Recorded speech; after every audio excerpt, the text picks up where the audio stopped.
Good evening, everyone, and welcome to our Niger Startups webinar for today. My name is Bomo Anthony. I'm the community lead and the project admin at Niger Startups. Niger Startups is a business leaders network. It's a convention of African leaders and business professionals, and we provide access to opportunities, capacity building, and leadership opportunities for our members in the network.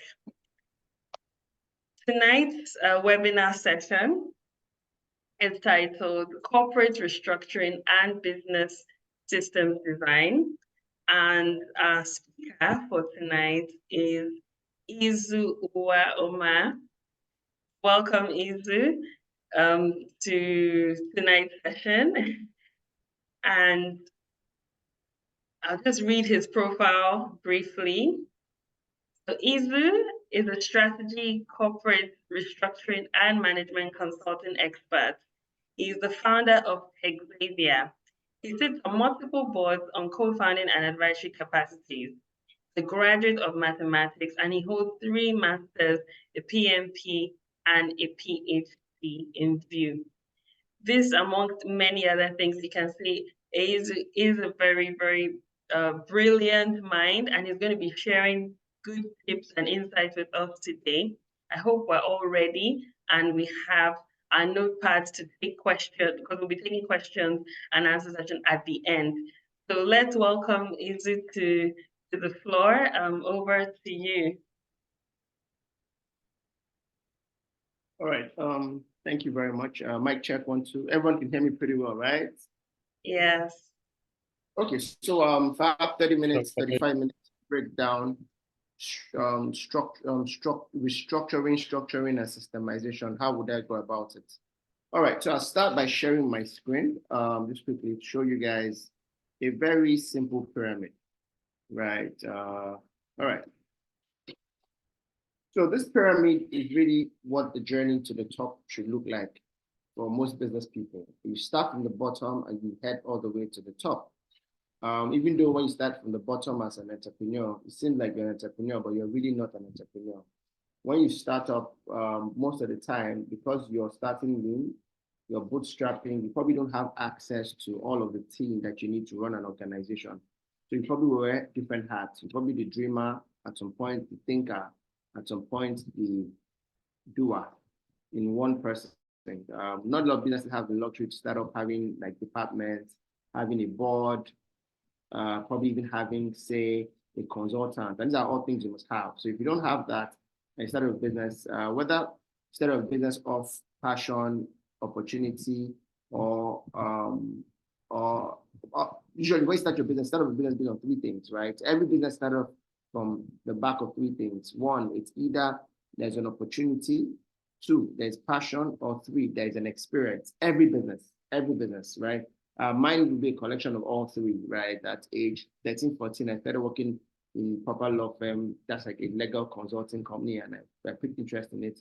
Now, whether you start up as a out of passion, out of passion, opportunity, or experience, chances are that you don't have all the tools you need. So you're a technician. And a practical example of a technician is someone that gets things done alone, right? You know that thing they say, if you want to get things done, you do it yourself, right? So let me give an example. You're very passionate about baking, right? And then you started off like a small confectionery shop. As that technician, you probably want making most of the cakes. So if you say you make 10 cakes in a week, you probably spend most of the time making the cake. You're up all night and you're still making all that cake. Now that's a very good place to start from, but a very terrible place to remain, right? You're not different from the Uber driver, you're not different from the AC repairer. Sometimes it's not even anything that has to be technical capability, but you're just a technician mentally, right? A lot of the entrepreneurs are in that trap. Even when I started my career in Xavier, I was still a technician. I'm the one that write the business plan. I'm the one that do the financial projection. The problem with that technician is that he's constantly going to put off fire, right? So your role is for you to quickly, how quick can you move from level 3 to level 1 is the ultimate journey to structure, right? So technician is the guy that supplies output. Remember, the guy doing the bakery supplying cake, the guy who's maybe interested in kids and starts up like maybe a child counseling business. It's probably the one counseling the children, or parent support program is one always on Zoom. Those are all interesting things to do. The trap about this is people that fall into this trap and remain in this trap are the guys who are actually passionate about it, right? So while everybody says, oh, follow your passion, most of the time leads you to being a technician. Technician is the guy that supplies the output, but the time comes where you don't want to be the guy supplying the output, right? You want to be the guy supplying the order. And once you start supplying the order, it means that you now need to be organized, right? You have to have different elements of your business and start to give those roles to different people. So, of course, we know that's why the word organize leads to organization. So if you don't have an organization, you're just a self-employed, right? And that self-employed is a technician. So remember, technician supplies you the output, the manager supplies the order, the entrepreneur supplies you the vision. So while a lot of us are entrepreneurs, card-carrying entrepreneurs, we're really entrepreneurs with the mindset of technicians, right? So I want us to understand that. You don't want to be a technician, you don't want to be the manager entrepreneur. Now, apart from what they supply as the differential, right? Another thing that differentiates them is where they live in time. So the technician constantly lives in the past. The highest the technician can do is to live in the present. The manager lives in the present, but the entrepreneur lives in the future. That's why they say that the entrepreneur's first role is supplying vision. So vision, strategy, other things about living the vision. So, and that's why it's important that if you must scale, you must have people around your network who are already ahead of you, because you need to live where they are, right? One of the cognitive bias I've seen around entrepreneurs is that they're almost, I'm not going to use the word crazy, but sometimes they are lost in their thoughts. That's the classic side effect of an entrepreneur. Why are they lost in their thoughts? They're thinking about what next, right? So I just want to throw that in, but if you want to differentiate them a lot more, this diagram does differentiate. Sorry, Eizu, you're muted. We lost you. We lost the last 10 seconds. Okay. No. He's not muted. We can hear him. Bomo. So it's important for us to understand this, because remember, if you don't have structure, chances that you're a technician, right? And technicians are and it happens in every industry, right? The ability for a pharmacist to be able to build a retail chain of pharmacies in Nigeria, right, is the ability for you to quickly stop selling drugs, or being the guy who has a store that sells drugs, to being the guy that can hire other pharmacies that can sell drugs. Then you step away, because the best pharmacies don't run the best pharmaceutical companies. The best doctors don't run the best hospitals. The best teachers don't run the best school. Why don't the best teachers run the best school? Because the best teachers are stuck as technicians teaching, right? I know this is very anti what you're used to, but I'm telling you that you're not going to scale or grow or build structure if you want to be the guy who supplies output. So technician is the doer. You're not the doer. Your work is not to be the doer. Your work is to get things done through other people, right? They love to tinker, right? They like to live in the present. This is technician. They are interested in methodologies, right? But the manager sees problems and cleans up the mess. Now, cleans up the mess. Usually the manager cleans up the mess of the entrepreneur. So I'm going to say something really strange. When you think of entrepreneurs, you think of all the fancy things, all the corner office, all the back seats of a Maybach or whatever car is your dream car. But what we don't see is that actually the CEO's role as entrepreneur, one of the side effects is create mess for the manager and technician to solve. And I'll give a good example. When Steve Jobs was going to create the iPhone, right? Steve Jobs told them he wanted a phone that only had a touch, one button. You remember the first set of iPhones? I think iPhone 1 to 6 had one button in the middle. From 7, 8, 9, 10, they eliminated that. He was one that revolutionized that. He kept telling them that he didn't want a phone that had a keypad. Now that's a mess, because no one understands how that's going to work. But in fact, there of recent has been leaked videos of him angrily throwing phones on the wall because he felt like they weren't getting what he needs to get. Like you see people like Elon Musk, right? They have great dreams, and the side effect of those dreams is maybe $2 billion lost when that business, SpaceX, for example. When SpaceX is taking off, sometimes it goes wrong, but his dream still remains. It creates mess for all the astronauts, for all the rocket scientists and all that. So it's how quick you can run from there that gets you to do what you need to do. Now, how do you get to that point? There are a few assumptions you need to make at this point. So if you must build a business that has a structure, there are a few assumptions you must mentally make. One, assume that you're building something like a franchise model. assume that what you're building has the capability or the prospect, not even the capacity or prospect. Assume that what you're building is being built for you to have multiple branches. First assumption that leads you closer to structure. If you don't have those mental assumptions, and why am I talking about mental assumption before the technical work? Because everything in life is created twice. First mental, then physical. If you can't dream it, you can't achieve it. Let me not start to sound like aspire, but it's still a valid conversation. As a man thinketh in his heart, so he is. You have to start thinking of yourself as a retail chain owner, right? You can't even build structure without thinking retail. And you can't think retail without thinking franchise if you must grow, or multiple branches. So that's the first assumption. And I give a good example. If I ask what's the most structured church in Nigeria, you probably the Redeemed Christian Church. As I speak right now, there are over 100,000 Redeemed Christian churches in the world.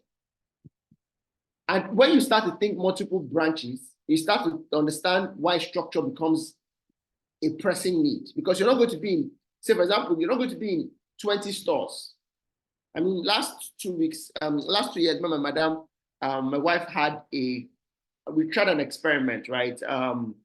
We built multiple brands. We built when I say multiple brands, we built brands as startup consultants to maybe like over 100 businesses from rough and tumbles to iFitness. And then we had built iFitness, and iFitness had gone to like 10 stores. And then my wife said she wanted to build something that had to do with healthy food, salad, parfaits, juices, blah, blah, blah, blah, blah, sort of like what the So Fresh would do. I'm like, okay, no problem. But if you're going to do it, then you got to create structure. And the first assumption is assume you're going to have multiple branches. In 2 years, we're opening our 9th branch next week. 9th branch. Now, what spurs us to build multiple branch is because I told her from day one, I'm not going to want you to be the one who's not going to be the mother to the kids or the wife to the husband because you're always on the go, jumping from one branch to another. You've got to build a structure where you don't have to be there for it to run. And I remember having this discussion, and I'm saying, look, Adeboye has maybe like 50,000 churches. He will never go to half of those churches in a lifetime, but the churches still run, right? So that first assumption is very important. And there are case studies for this. Walmart has over 20,000 branches. Starbucks has 20-something thousand branches. And McDonald's has 10,000 branches. Once you have that, you start to build teams and all that type of stuff, and you start to document your processes, because now, for her to open a new branch, she has to have recipes. She has to have standard operating procedures. She has to have managers that can jump up and down because she doesn't want to jump up and down. So it's that drive to build multiple branches that gets you to work towards all you need to set it up. First assumption. Second assumption is that you're building something you want to sell. Whether or not you want to sell it, it doesn't matter. Just assume you want to sell it. Just assume you want to sell it, right? And because when you assume you're going to sell stuff, you pay attention to documentation. And I usually use an example. If you buy an iPhone 15 Pro Max and your plan is to sell that phone in the next, say, 6 months, you're not going to throw away the carton. You are not going to throw away the manual, right? You're going to use it nicely, and you're going to try as much as you can to be careful with it because you don't want to sell scrap value, right? So that second assumption is very, very important. Then the third thing is assume you want to build a business that's going to be around for another 100 years. I was reading an article about Arthur Guinness, right? Arthur Guinness goes to Dublin, wants to start up a brewery. They ask him how long he want to lease, how many months or how many years. He looks at them and says, I'm going to lease for 100 years. And I look at this guy like, he must really be crazy. Who leases anything for 100 years? And he says, well, that's how long he wants the business to last. As we speak today, Arthur Guinness is over 100. Guinness, the Guinness brand, it's over maybe 120, or at least 110 years. Colgate, the toothpaste, and the toothpaste you use is over 300 years, right? So assume you want to build a business that you want to move to the next generation.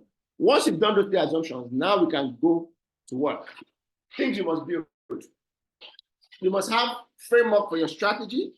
You must have framework for your structure, framework for your system, framework for your staff, framework for your style, and framework for your skill, right? So for your staff, okay, so if you want to build a great business, you must have this framework. So let me start from shared values. Now, because you want to build multiple branches, you're not going to be there. You don't want somebody who is the leader of a branch, what you call like a branch manager, to dilute what you believe in. So you've got to document what you believe in. And that documentation of what you believe in starts off from your shared values. So you're not building a structure if you haven't built your shared values. And I wish I could just randomly ask people here, right, that the company they work for, right, what is the core values of the company they work for? Can I shake tables? Can I just ask randomly, who is my guy? Who's my guy here? Who can I yap here? Who can I yap here? Because if people in your company don't know the shared values of the company, chances are they can't use those shared values, right? So you must have a system for your shared values, right? Sorry, I was going to ask, is there any of my colleagues here? You guys better not run.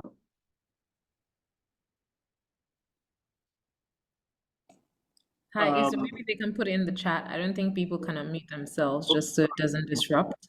Yeah. Okay, so Audu Victor, you are my colleague at Xavier. Can you just type out and please? There's no way on earth you can even Google that. I'm sure everybody knows that. The core values of Xavier. The easiest way to get a query in Xavier, if you randomly ask you our core values, there are 4 values and you don't know it. Sometimes you might just go home that day. One of our core values in Xavier is excellent. Now, I've been dragged on Twitter on this, on why we hire only 4.5 CGPA. But I just told you that my core value is excellent. So do you want to still ask why you have to hire excellent team? So that you don't build business that is inconsistently consistent, right? Where you consistently want to be, right? So that's the first thing. Define the core values, create an ideology around it.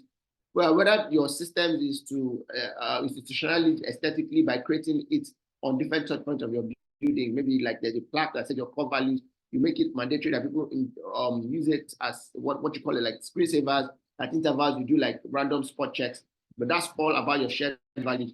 Because as your business begins to grow, right, there are tendencies that people will forget why you started, and the ideology that runs your business. And once that happens, culture is killed. So the SI unit of culture, the atomic particle of culture, atom is the smallest indivisible part of anything. The atom of culture is core values. And I like to say something. The reason why Nigeria is being badly run is because Nigeria doesn't have any fundamental core values that drags or that unites all of us. See that fancy thing they write in a coat of arms? A lot of us don't understand or live it, right? Apple's core ideology is innovation and simplicity. Innovation and simplicity is why the iPhone is a very simple device to use.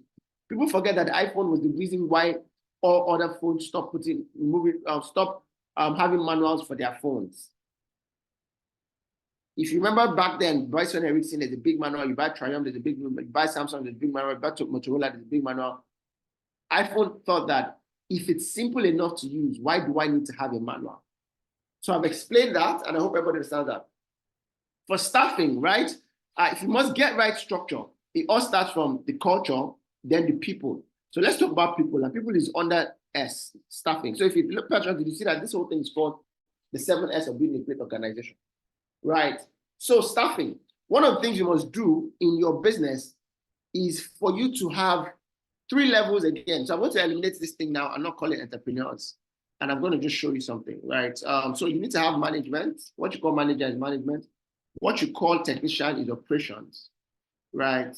And what you call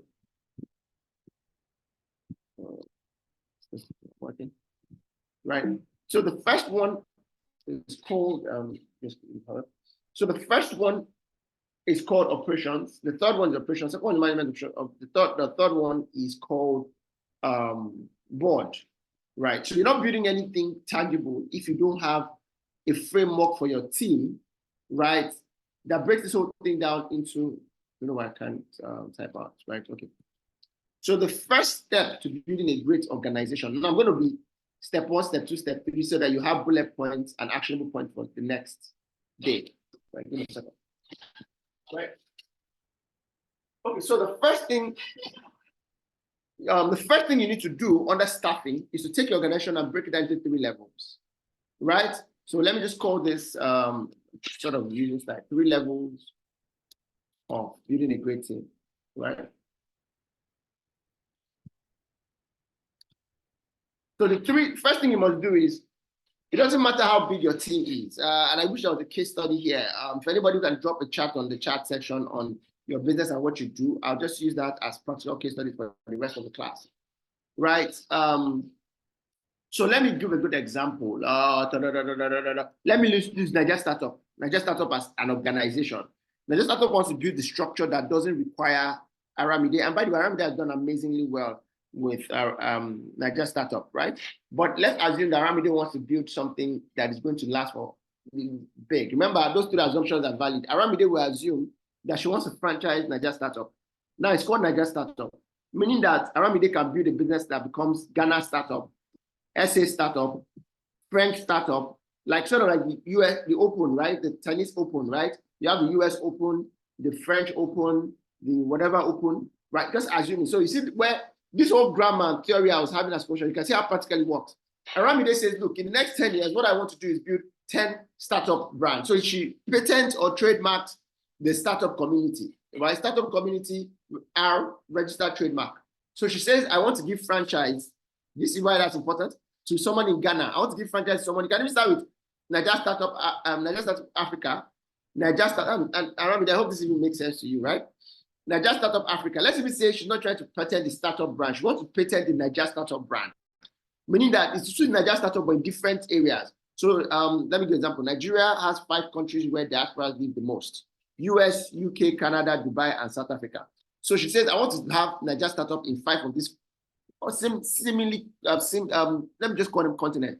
So there's Niger Startup Africa, which is our own startup, Niger Startup America, Niger Startup Asia, Niger Startup Europe, right? So what does she have to do? The first thing she has to build a team that can power that dream, because the first assumption is already done. She wants to build multiple branches.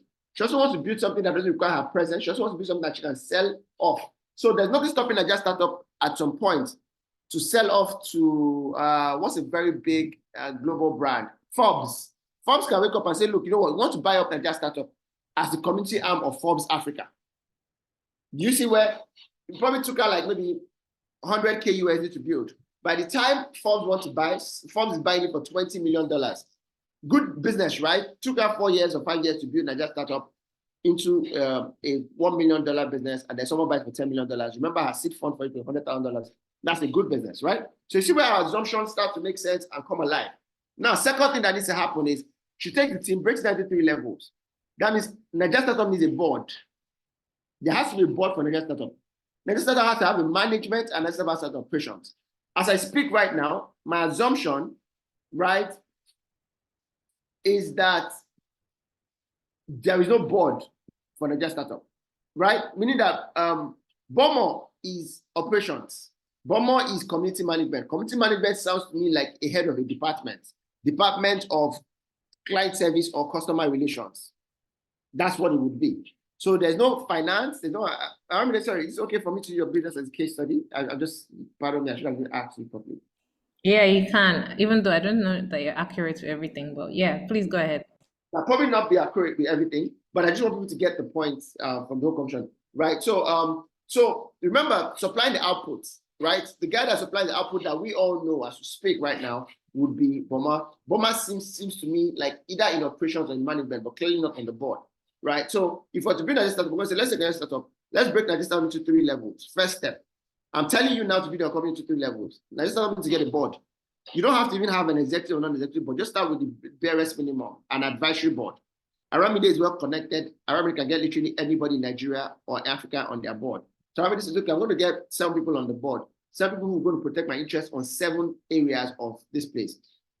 We need to raise money because we want to go to Niger Startup, US, UK, Canada, and it costs money to set up offices there. I'm going to have the money back there. So Niger Startup has Dangote on their board. Aramide, better say amen. Right? That's Dangote on the board. Because Dangote is the finance, not for the financier, that's the interest. In case they need to raise money, Dangote will come in. That's not to say that Dangote is just a cash, I'm not going to say cash cow, but you guys get it, right? Then she's going to have 700 people. My view about having a board is when you're having a board, make sure your board is as diverse as possible. Your board provides you 3 things. 1, it provides you network. It provides you higher level experience. Remember, you have no business people on the board who are below you in, let me say, in the phase of life that you're in, right? And then 3, your board is supposed to provide you, so networking, experience, right? And to a large extent, protection, right? Because as you go higher in business, it gets colder. Politics become big, right? I was with some guys yesterday, I talked about some guy who one of the guys that when they were in Coastal Road, made a few calls, and for whatever reason, they altered the path that the Coastal Road was going to pass through because of him. We don't know who he called, right? But hope you guys know that the Eco Atlantic has Seyi Tinubu on the board, right? So there's no how you want to do it that federal government will not get a clearance for Shagori and for a business that Seyi is on the board. That's really anywhere in the world, that's what the board does. When America decided to go to war to Iraq, right, Halliburton went with them, right? While America was looking for weapon of mass destruction, Halliburton was busy looking for oil. Dick Cheney sits on the board of Halliburton. Dick Cheney was vice president of America back then. So as you go higher, politics become very important. So you need to have a board. So my question is, do you have a board? Have as much diverse people on the board as you can. Sorry, I'm talking pretty fast because of time. I need to probably end this in like 5 or 10 minutes so we can take questions. Second thing, you need to get management. Management, so board supplies you 3 things and I've mentioned them. Management supplies you order. So your management is where you create departments. So for a company like, say, Niger Startup once again, right? Niger Startup will probably run lean. Next time we'll have to have maybe an admin department and admin my house, things that should have looked like department because it's too small. We don't want to put them as departments. Maybe HR, legal, HR, legal, to a large extent finance. You can pack them all into admin. Now, if you run a proper company, you can't pack all these things into admin. They are all different departments, right? So for and this is my template. If you run a very small business, don't bother yourself with having a wide horizontally wide department. Just have only 3 departments. Department that helps you make money, department that helps you save money, and department that makes you look good. Make money, save money, look good, right? So if, for example, let me use an example, a bakery. A bakery needs department that helps you make money, right? That's production, right? Production operations, 1 department. I'm talking about a very startup lean bakery. Make money, save money, look good. Make money, save money, look good, right? Make money is production, right? Save money will be things like admin that gives you organization. Because when you're better organized, you run leaner. Once you're organized, how you know that somebody is organized is it manifests in 3 things. Funny enough, once you know a company is organized, there are 3 ways you know. And this is how you know that Nigeria is also not organized. The direct manifestation of an organized system is 3 things. There's very reduced waste, very reduced inconsistency, and very reduced delay. Every time, let's look at an individual. Every time you're not an organized person, you probably show up late to a meeting. You're probably wasteful, and you probably be inconsistent. So for anybody who's trying to eliminate things that make them not remain or not stay excellent, the 3 enemies of excellence is, Japanese guys call it Muda Muramuri, right? So management is to deliver on Muda Muramuri. Muda means waste, delay, Muri means delay, and inconsistency means Muda Muri Mura. So we get it, right? So she takes 3 departments and says, look, I'm going to have an admin department, I'm going to have a marketing department, and I'm going to have an operation department, right? So I hope you understand how. So first step is create 3 levels. Second step is for each level, fill up the positions. For board, have an advisory board. For management, have departments and have heads of department. For operations, your unit and your output becomes your operations. Hope that sort of makes sense to us, right? Okay, so once you've done that, you can now create certain type of systems. Now, the ultimate reason why you're doing all of this is to have freedom. The ultimate goal of structure is to have freedom. The more structure you have in your business, the more freedom you have in your life.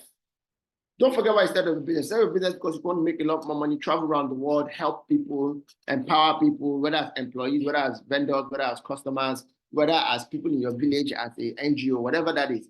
But remember that you can, in the course of trying to do that, burn down yourself like a candle does, right? Candle is a great invention, but the problem with a candle is that it burns itself down trying to give life. I was at a, that was an interesting question today. I was rushing back to the office. I was at a client space today. Fun fact, it was even a Niger Startup member.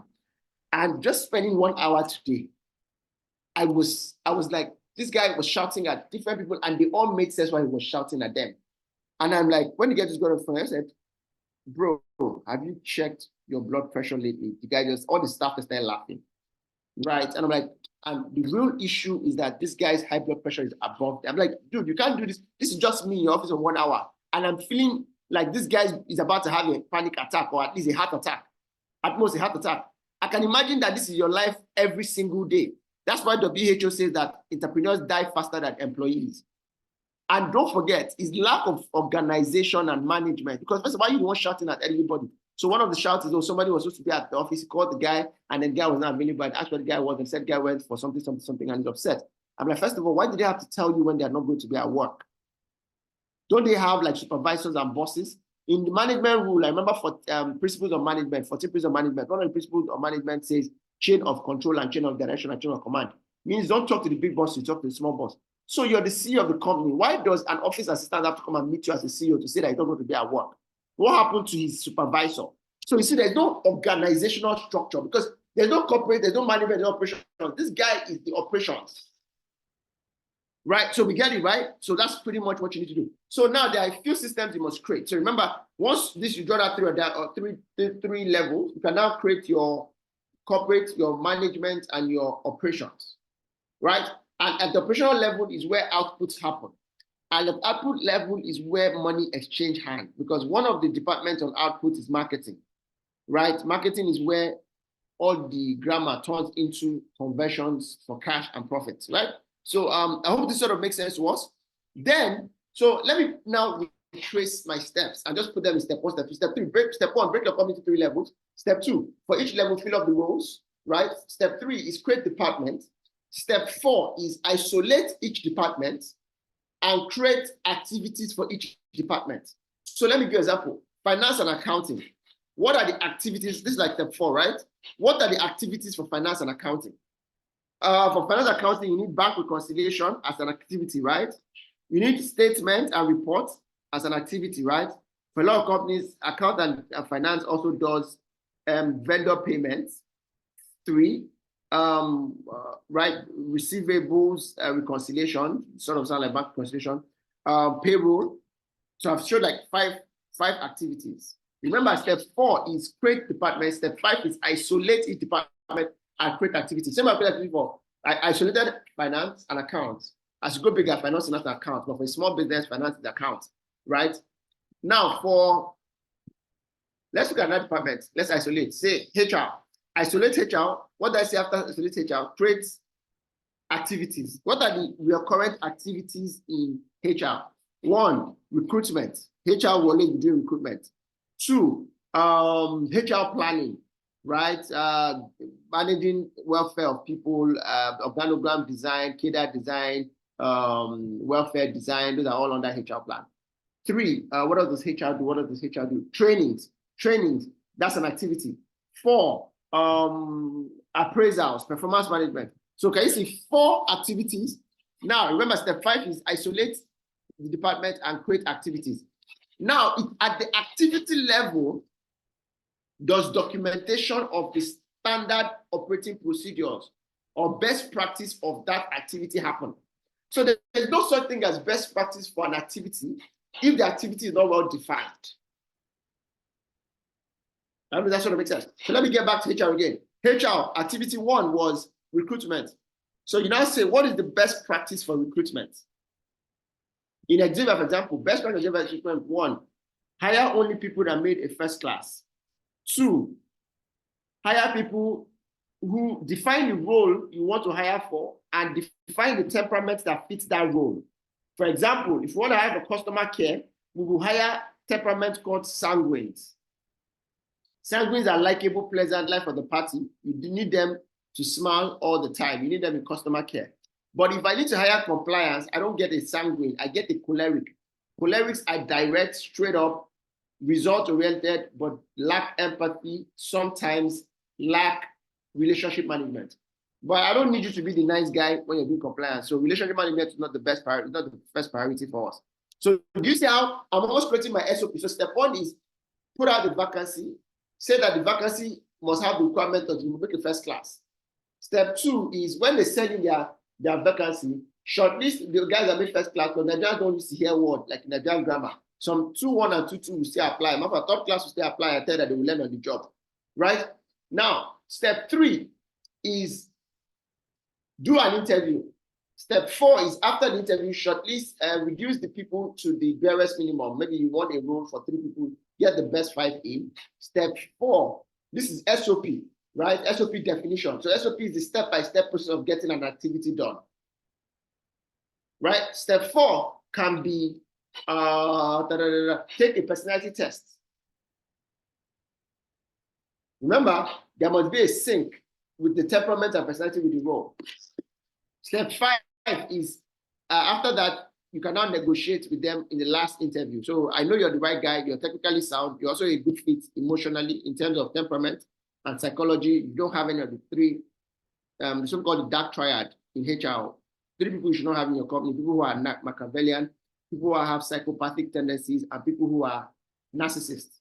Once you make sure that this guy is not a narcissist, he's not a narcissist, he's not a psychopath, he's not a manipulative person, right? And once again, the questions get to know that, right? You cannot hire the person. So step 4, hire. Step 5 is send him an offer letter. Step 6 is after the offer letter, right? Give him the checklist of everything he must get before he resumes, including, for example, guarantor, blah, blah, blah. So you guys get my point. I just want to show you guys how to build a structure on an isolated department, which is like HR, not just HR, an activity in HR. So same thing I did for recruitment, I can go back to another function in HR, which is training, and also define SOP for training. So I hope this sort of makes sense to us, right? That's truly how you build a great organization. So this is like my own template for creating a disruptive innovation of staffing. Help you why the best culture fit. So for me, culture fit is why we do what we do with the temperament and the IQ test and the grade that I came out of school. 2 is behavioral analytics, big 5, what you call the ocean personality testing. It's MBTI, and my big 5 and MBTI, in my opinion, is still a very valid way to know who people are, right? 3, take out bureaucracy and too much hierarchy. I tell people in my office, I don't want to be involved with the day-to-day running of Xavier. Don't talk to the big boss, you talk to the small boss. Do not come to tell me that your girlfriend swallowed shovel and you cannot come to work. I don't want to hear that. Talk to your direct subordinate. Don't talk to the big boss, you talk to the small boss. Once you even stick to that rule, right, you're fine, right? Create ground rules for your company. One ever talked about what they want. I'm a fan of what you don't want, right? What do I not want? Make what you don't want ground rules, right? So in my own organization, for example, we don't do employee handbooks. What we do is ground rules, right? So I hope this sort of makes sense. You want to see the steps I just mentioned, so you can see the steps. First of all, break your firm into 3 levels. 2, create an organogram. 3, create positions. So that your organogram level number 2, that you create departments. Level 3 is create positions. Level 4 is create JDs, KPIs, and activity list. Then from the activity list, you create SOPs and checklists per activity, right? And then 6 is create compliance and Poka-Yoka system. So what's Poka-Yoka system? After you created a system, you have to create another system to stop people from going out of the system. Yeah, so I hope that sort of makes sense to us. There's no time, I'm gonna have to round up now, right? Sadly, I just need to go now. But let me just quickly finish this up. I do have like 2-3 minutes to round up. Bomo should know. She's the timekeeper. Over to you, Bomo. Oh shit! Yes, Don't talk to the big boss. You talk to the small boss. Yeah, Bomo, small boss. Do we have time? Yes, you have a few minutes, and then you'll still have some time at the end to round up again. And as sarcastic and as witty as I'm sounding, hope we're getting the point. This is how around me. See, you can't be the structure if you like to do things yourself, right? And sometimes it looks like structure is anti-speed. Like, for example, it's easier for Aramide to just tell me what the answer is. Not like she doesn't know what the answer is. But you have to build the discipline to delegate. Right? And this is why it looks like straight A kids don't make good entrepreneurs, they make good employees. Because straight A kids haven't learned to delegate and to share thoughts. Remember that the guys that cover their work in school, so people don't copy them. So they don't realize how to get things done through other people. They don't understand collaboration, right? So you guys get the point, right? So Poka-Yoka is a Japanese word. Yeah, you got that right. You guessed that right. Poka-Yoka means error proofing. So you've gotten it right. What structure are you creating so that nobody else can get it wrong? They say amateurs, I think it was Deming. Yes, I think it was Deming or Joseph Juran. Joseph Juran and Deming are inventors of what you call TQM, and TQM is total quality management. Is the fundamental of which Six Sigma is created in operations research and operations management. They asked Deming, what's the difference between an amateur and a professional? And he said that amateurs are the guys that practice till they get it right. It says amateurs practice, they get it right. professional practice, they can't get it wrong. Right? So Otis Lift, right? The elevator design and production company has created a great product. But there's a problem with the product. And there's no problem, it's a clause to the product. This product can only carry 10 people at once in an elevator. They have a structure for it. But then they have to create a Pokayoka to make sure that people don't misuse their products. That's where Pokayoka comes. So elevator is not done, right? Elevator design is not done till you create a Pokayoka. What's a Pokayoka? The elevator says specification 10, maximum of 10 people. But Nigerians don't hear word. Some guy is in a hurry and he will get in as 11th, and another guy will be in a hurry and will get in as the 12th. Then the elevator will have problems. So what does Otis do? Right? Otis will have to put a sensor that if the 11th person enters, the sensor would set an alarm and the door would not close. When that door does not close and the alarm goes off, that system is called a Pokayoka system. Has anybody tried to send an email of recent through Gmail and you say, please find attached in the email, and then you forget to do an attachment, to put an attachment, and you click on send? What happens, guys? Can anybody remember what happens? The mail will not go, even though you click on send. That is called a Pokayoka, right? Over the years, right? Yes, over the years, kids are known. I have a 5-year-old. You tell him stay in the car. His name is Yagande. I have a 3-year-old. His name is Kanye. Not Kanye West. His name is Kanye. That's a newborn name. Now, you tell Kanye, stay in the car. Don't touch anything. I want to quickly grab something and then come back in. Story. By the time you come back, the guy's in front seat. He's turned on the lights. He's pressing the horn back and forth. So what happens? Back in the days, kids will always try to start the car and it will cause a lot of accidents. So the Pokayoka, Toyota started anything, everyone adopted it, where if the car is not on park, the car will not start.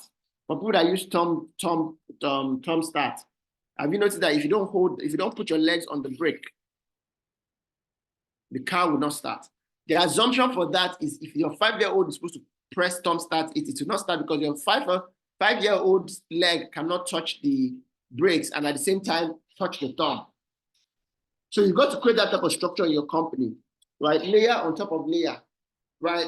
Sometimes I'm going out I'm going to work and I want to forget something. What do? I put it next to my keys or next to my phone, right? So I hope you guys get that concept, right? We might need to at some point maybe revisit this during part 2, but it's important that we create each of these structures, right?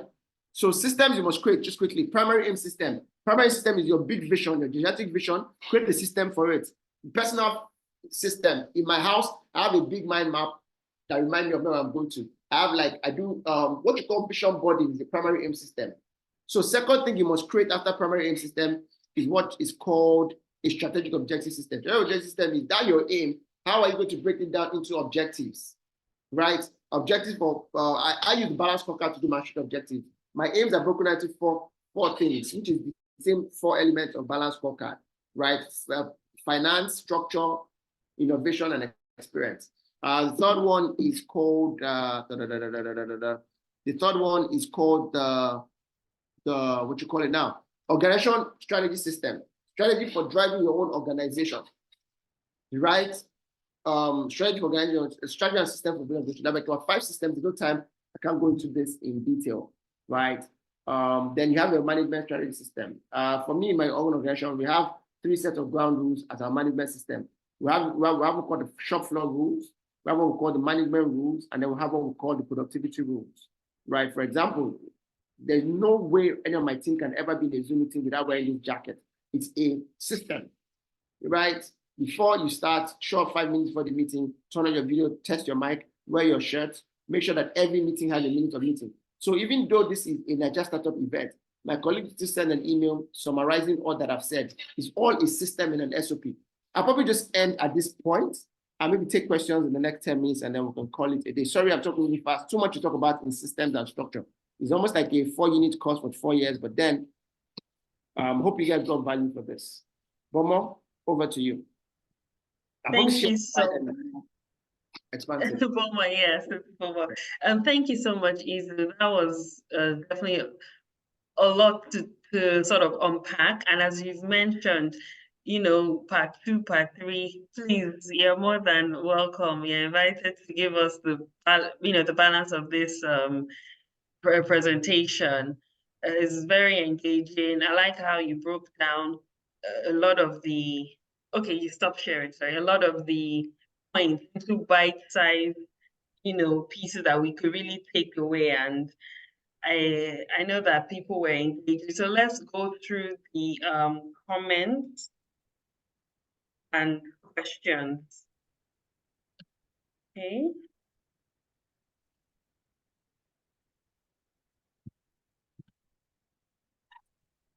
Okay.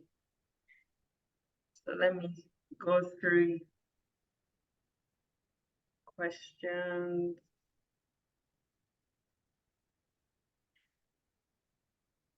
So I'm trying to view my, thank you. Okay, so obviously people are asking for material recording. We'll share that amongst our members. You have lots of comments, very informative. Thank you very much for this. Masterclass Harvard, I think that's meant to be Harvard Business Class material. And again, from Ralph, thank you so much. That was so much value in such a short time. It really was. I think for me, the part that stood out briefly was when you talked about identifying people that you want to hire your company. So how do you identify a psychopath, who's the other one? I think it was a psychopath, narcissist, I think. Machiavellian, psychopath, and narcissist. Yeah, I mean, wouldn't you already have hired the person before noticing those traits? That was my own question. So maybe you can please start with that. You can answer. No, that's why data is important, right? There are tests you take, right? And the test will show you so let me state that everyone has an element of these three things, but in a spectrum that is acceptable, right? So I hope this guys won't turn on the generator. Nigeria has happened to me, right? Okay, yeah, thanks. The light's on. So no, you wouldn't have hired the person, right? So this is what we do in our own organization. When we find interesting, meaning that you did well in the interview, your CV is correct, right? We'll tell you we're going to have a phase 2 of the interview, but before the phase 2, you need to take a test and we'll meet later in the week. So that test, you don't know what we're looking for. You just ask questions randomly. At the end, you get a result. The result tells you that this guy has 40% narcissist, 10% psychopath, 90% Machiavellian. So at that point, we know that we can't go forward with this guy. It's our own internal system. Remember, system is not for you. System is for internal. Like the human system, you don't walk around and see any part of the human system. I've not seen your liver, I've not seen your kidney, I've not seen your brain. They're all organs in your systems, different systems. So I think I've answered your question. No, you wouldn't have hired the person. Definitely. Part of the interview process to know this guy. And their temperament that you have more tendencies to be that. For example, a choleric is more likely to be narcissist than a sanguine would be narcissist. And that's not to say that all cholerics are narcissists. Right?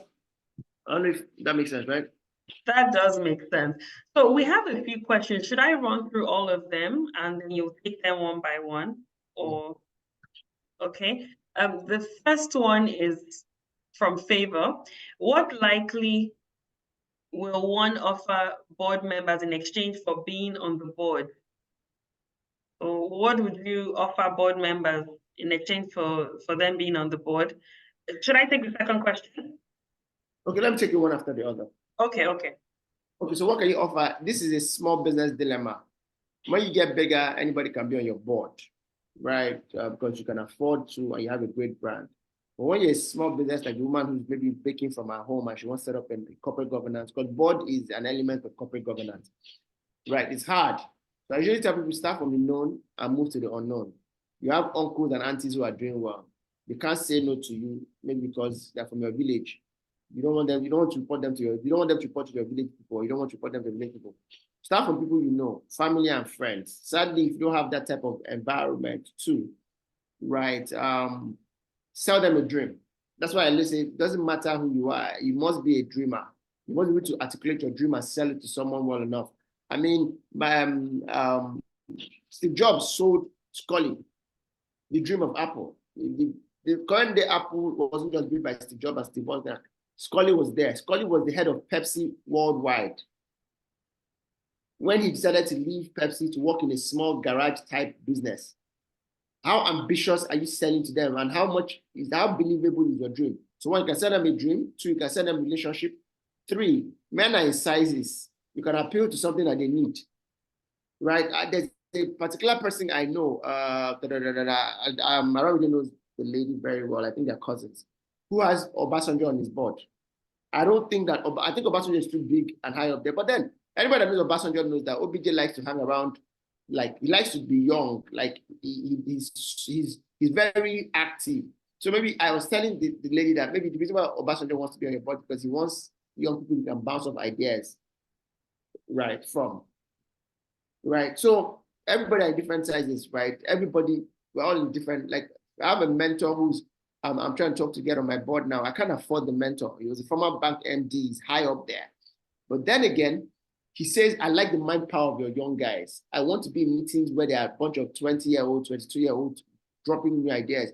He says, I understand this ChatGPT thing and OpenAI thing, but can you get so you need to have something first. You can give you can get anything you want from anyone if you can first give them what they want. You need to find out what they want. I have someone that all he does is business class tickets to anywhere that the board members are going to, anywhere in the world, right? He services their cars, services their generators. If anything is spoiled in their house, he fixes it. That's how he gives back to them. And if you look at the calculation and the math of that, it's cheaper than if you're going to pay them money every month. Yeah. Right? Yeah, so I think that makes sense. Thank you. Okay, so we'll move to the next question quickly. So it goes, how can companies or organizations minimize the risk and challenges of corporate restructuring? Okay, so I spent the last 14 years doing restructuring, and if anyone who wants to, you can't restructure a business simply by listening to a 1-hour class. Let me be honest with us. It inspires you and gives you an idea of what you need to do. It doesn't tell you. It's like swimming, reading. You can't read a book on how to swim. You must get in the pool, else you're going to drown after reading all the books. But this is the dilemma of restructuring. So, like I always said, the side effect of structure sometimes looks like the business will be slower in the short run. Right, then the problem I've seen with restructured business is that sometimes the business loses its soul while it's restructuring. Right, so I'll give an example of a very popular one, and I'm keeping what Apple, because Apple is one of the it's probably the most recognizable brand in the world. In the process of restructuring Apple, they kicked the job out. But then the job left with something very important: the innovative spirit of Apple. It was when they brought Steve Jobs back that he launched I think the iPod, which eventually became the iTouch, and then his iPhone. So one of the problems is ensuring that you have anchored the core value. That shared value must be there. So whenever I want to restructure a business, I tell the CEO, can you tell me your yin? Because I'm going to bring in the yang. If you don't tell me the yin, I'm going to convert your yin to a yang. Yin yang. Yin is never changing. Yang is ever changing. Why we want to create innovation and grow? We also have to create a culture that doesn't change, right? So one of the dilemma is usually culture change. Is there any business in Nigeria that's popular that has restructured and you don't know what they're doing right now in terms of culture? I can't see. Okay, so GT Bank is a good example of this. GT used to take pride in innovation. I think the last innovative product GT Bank probably created is probably Star 737, and that's over 10 years ago. Why? The current structure of the GT Bank is profit-oriented, not innovation-oriented. Who's followed the news to know that last quarter, GT Bank had the highest profitability ever recorded in any Nigerian bank. That's quarter to quarter on a comparative analysis basis. GT Bank last quarter had the highest profitability any bank has ever got in a quarter.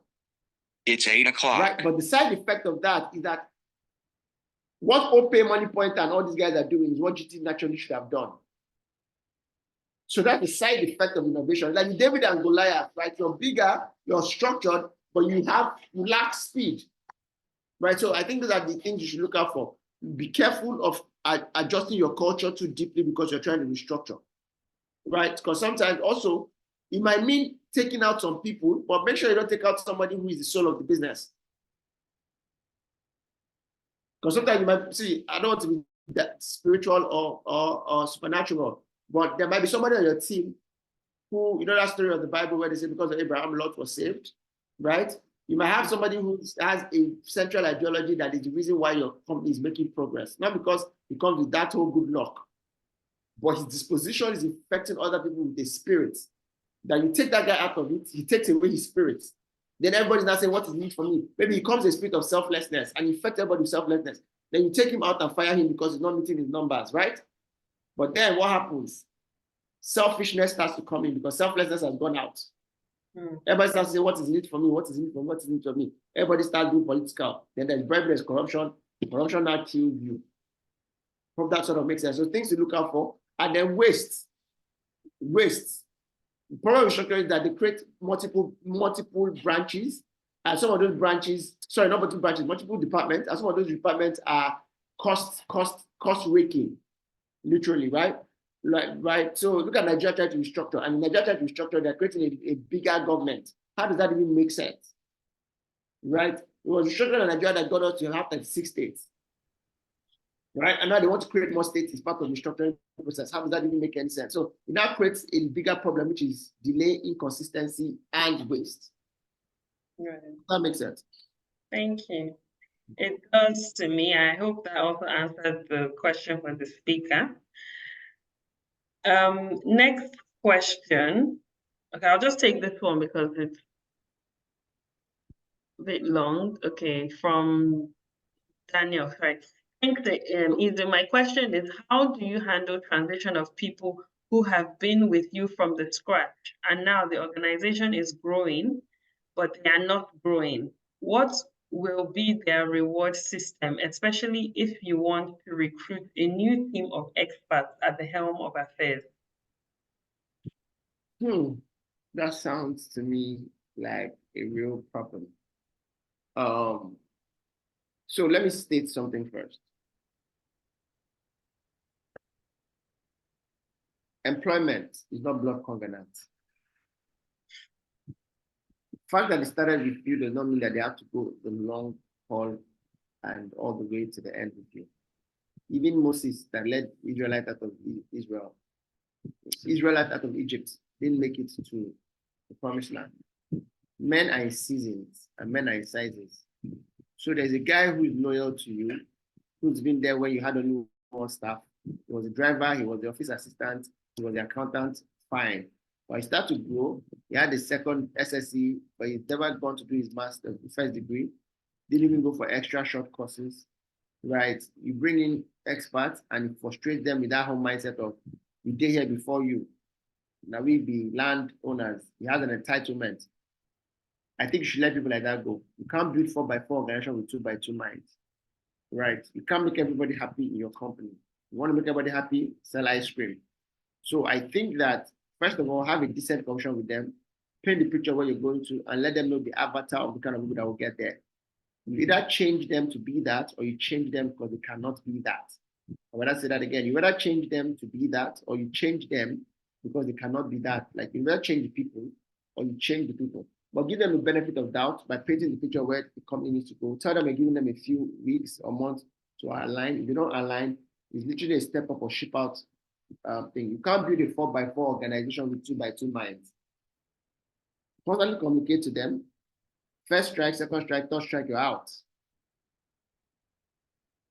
Right. At some point in life, you've got to choose result over relationship.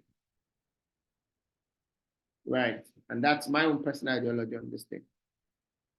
Yeah. Okay. Thank you. Please, we have like 2 more questions and we're almost out of time. So please, let me quickly run through and then you can answer. So Aramile is asking, isn't 7 people on a board too many?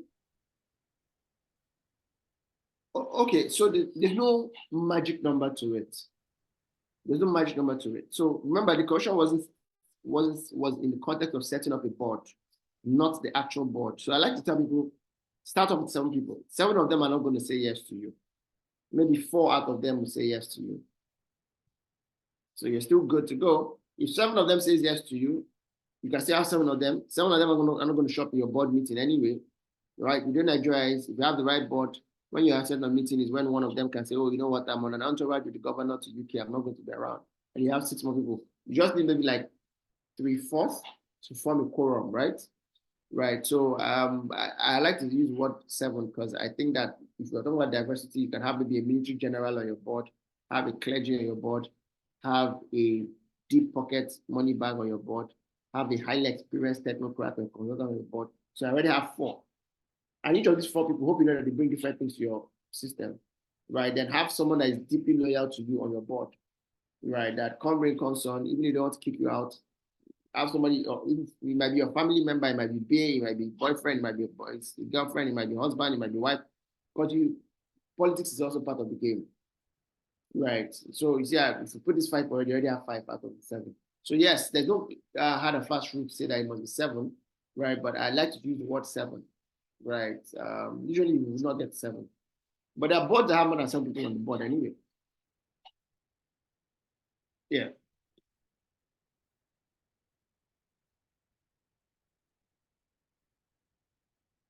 Jim, are you there? Can you guys hear me still? Yes, I can hear you. Sorry, I was muted. Okay, so because of time, we'll just take this last question and we'll round up. So it's a 2-part question, I believe.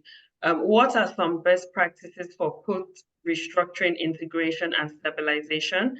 And 2, how can organization measure success of their restructuring efforts? Okay, what are the best practices for post-restructuring integration? So one is the good old thing I said before, pokayoka, error proofing. So you've sorted out the error, you have to proof the error so that the error doesn't happen again. Error proofing. Oh, like good old, may affliction not rise second time. There's a theory called trying to remember, freeze on freeze. Yeah, the Cort-Lewin theory. You should read it up. The Cort-Lewin theory. It's a theory on change management. Cort-Lewin theory says that for you to create change, use an illustration of an ice cube. It says the ice cube must go through 3 steps for it to change. There has to be unfreeze, change, and refreeze. So restructuring is unfreeze and change. They have to refreeze. You have to freeze what you've done, right? And the best way to do that, in my opinion, is create systems to make sure people can go back, even if they wanted to go back, right? Another thing you can do in terms of best practice is if you use an external consultant to restructure, right? For example, Xavier, we're management consulting firm, we do restructuring. I always would suggest, even though you feel like we're selling a market, still, you want to have me on retainership or have us on retainership, right? Because it's like, let me give an example, right? It's like someone who is a drug addict, right? And then you send him to rehab, right? And he's done with rehab and he's back home. You've got to have a drug specialist or a psychiatrist coming to see him once in a while, because the specialist can just see him and know that this guy is back taking drugs, even though he's not showing any symptoms of a drug addict, right? So we all need people on retainership. It's like the same thing that happens, like, oh, you're now born again, but you need to have like a community that protects or guides you. The closer you are to your pastor after that journey of what you call it, that redemption, the better for you, right? So I hope that sort of makes sense. You have to, then of course, your circle, you've got to have a support system. That's why restructuring is not complete without having like a better board, and those boards hold you accountable. Appraisals is another way where you can use data to know how well your restructuring process was. Before you restructured, what was your pain points? After restructuring, what are your solutions? So you look at the pain points one by one. So for example, pain point, what was running at a loss, even though we're making a lot of money, right? After restructuring, are we still running at a loss? If we're running at a loss still, by what percentage growth have you done? If we're not running the profit, what percentage growth? In the next quarter, percent growth. So that's a variable, right? Okay, maybe there was high employee turnover before the restructuring. After restructuring, are we retaining people more? Right, so those variables are important. Which brings to the second question. How can organization measure success of their restructuring efforts? All right, balance scorecard. For me, balance scorecard is the ultimate measurement of how well the restructuring is going on. Revenue, profits. If you restructured right, you should make more money. If you restructured right, you must make more money. If you're not making more money, there is something wrong. So why did you even set up a business if you wanted to make more money? Right? So the balance scorecard has 4 variables. I like to think of it as vitals for business. You know, like in hospital, you have like vitals. The vitals is body mass index, BMI, blood pressure, heartbeat, and temperature, right? Those 4 equivalents is also the same thing in the balance scorecard, right? So systems. So how you know that you're restructured when you're done is, do you have more freedom as a human being, as a CEO of the company? If before restructuring you had 0 or no freedom, after restructuring you still have 0 or no freedom, you didn't do well with your restructuring.